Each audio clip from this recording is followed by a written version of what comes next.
Sin is ultimately, as its natural consequence, the collapse of peace. I mean, just look at how peace collapsed in the garden. First, you have humanity's internal peace being ruined. That's the first consequence that we see in the garden, right? Immediately, humanity hid themselves from God. This is an indicator that they are now at war, at conflict with God. And they try to hide their shame. And so because they realize they have that shame, because they realize that what they had become was not who they were supposed to be. And so they immediately tried to cover themselves. They did it with fig leaves. But we've been doing the same thing ever since. We don't do it with fig leaves. We try to cover ourselves with accolades or possessions or power. Or we drown the internal voice of conviction through busyness and experiences and say, because I have done thus, I don't have to listen to that voice anymore, but it's still there, isn't it? And as a result, shame has become a second skin that people wear. And it brings people to another external conflict with each other. Because we hate it when anybody ever speaks truth about that second skin. This is why in that psalm we saw earlier, the psalmist encounters hatred whenever he speaks peace. Humanity would rather destroy you for bringing their shame to light than deal with their shame honestly. Don't judge me, is how it goes in today's culture. It's all just fig leaves, really. But it goes beyond that. Adam and Eve's relationship with each other also broke. I mean, like immediately. It took no time at all. Remember Adam's complaint to God? The woman that you gave me, she's the one responsible. She gave me the fruit. And think about that. Just a few verses earlier, Adam wakes up, he discovers Eve, and he says, we are one. We are unified in every way that we could possibly unified. He doesn't, we don't understand the poetry. She's flesh of my flesh, bone of my bone. That's weird. But what he's saying is we are unified in ways that we can't possibly even today fathom because we've never had an interpersonal relationship like that, ever. Even in all of our efforts at marriage relationships, none of them were as pure as that one. Why? Well, because we have sin. But he says immediately, just instantaneously, it's broken. This relationship is snapped off. Look, she's the problem. Conflict reigns. It doesn't start with Cain. It starts right there in the garden before they're ever even banished. And ultimately, of course, the curse that God pronounces upon them shows us that our relationship, the peace that we had with nature, is ruined. We were created to tend and keep a garden. It was supposed to be something that gave us great joy in what we do, and now there's just pain and turmoil. There's Canadian thistles everywhere in the spring.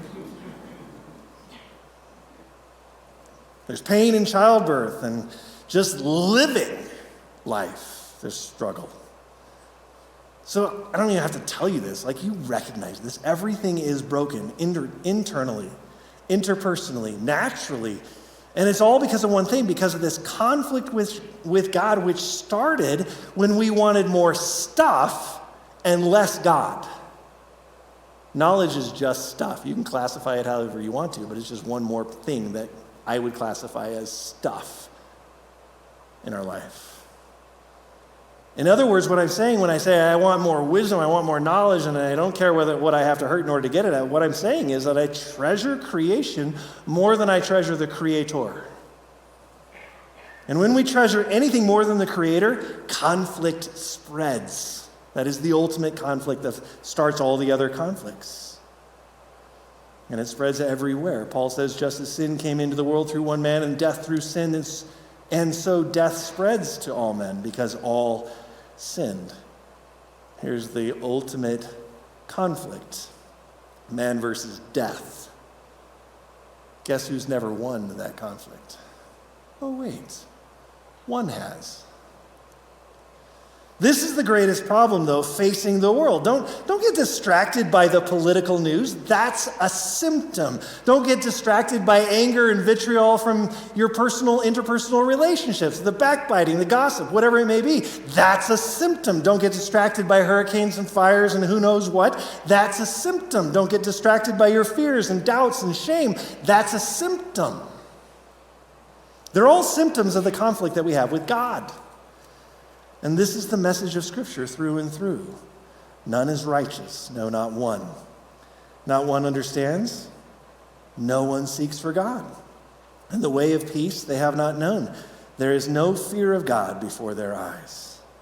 So we are by nature all repeating the exact same mistake in the garden. We are all Adam and Eve. All of us. We all prefer our own way, not God's way. And we find satisfaction in what God made and not in who he is. And as a result, we have no peace with him. So this passage says we don't even know the way of peace. Why? Because there's no fear of God. There's no respect. There's no honoring. There's no reverence of God. How could there be peace if there's no reverence for him? How could there be peace if no one knows the way to it? And that's why God inserts himself into the problem. Because we can't make peace. We can't. That's why Christmas.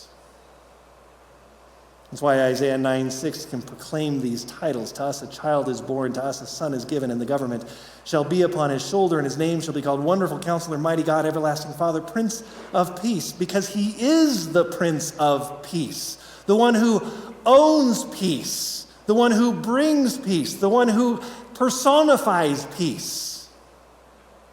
All of those things are in that tiny word of and more.